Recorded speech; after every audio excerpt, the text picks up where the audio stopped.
ቤት አለው ይላሉ። በኢትዮጵያ ቤት አሁን ሰው ቤት ይጠይቃል።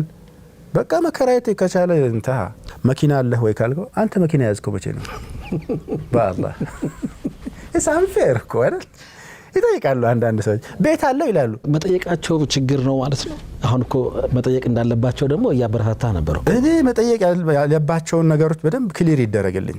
የልጁ የስራ ባህል፣ የገቢው ሁኔታ ቤት አለው ማለት በጣም ትልቅ ዲማንድ ነው። አሁን አዲስ አበባ ውስጥ አይዶን ነው አንድ ሚጢጢ ኮንዶሚኒየም ቤት 5 ሚሊዮን 10 ሚሊዮን ምናምን ገብቷል። ከ5 እስከ 10 ሚሊዮን ኮንዶሚኒየም ቤት እንኳን ከዛ በታች የለምና ቤት አለው ስትል አውቶማቲካሊ ጭንቅላት ይሄ ልጅ ከደረሰው ምንድነው የሚለው ይመስላል? በቃ ደሞዝተኛ ሊሆን ይችላል። ይሄን ደሞዝ አብቃቅቶ ከቤት ኪራይ ከሷ ቀለብ ኢንሻአላህ ያደገ ይመጣል እና ብሎ ነው ተስፋ አድርጎ የመጣው። ቤት አለ ወይ ስትል እንኳን እሱ ወላጆቹም ሌላ ይኖራቸው ይችላል እኮ አረ ቤተሰቦችም ተከራይተን ነው እንኖረው ቢል ምን ልትለው ነውና በጣም ዲስከሬጅ ታደርገው ነው ካልተጋጨብኝ ቅድመ ጋብቻ መወራት አለበት ነው ፖይንት። ኤግዛክትሊ በግልጽነት እናውራው።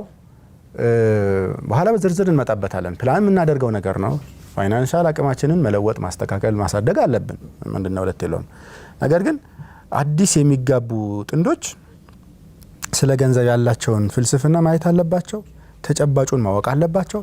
ማታለል የለባቸው። ጀዛከላሁ ኸይር። አንድ ልጅ ምን አላት አሉኝ እንዲህ አለን እያለ ሰባበካት። ከዛ ደስ አላት። ከዛ ወክ እናድርግ አለና እየሄዱ እያለ ከከተማው ዳር ነው ቤታቸው እነሱ ቤት። ከዛ ሲገባ ቤታቸው ትንሽ የጭቃ ቤት ናት።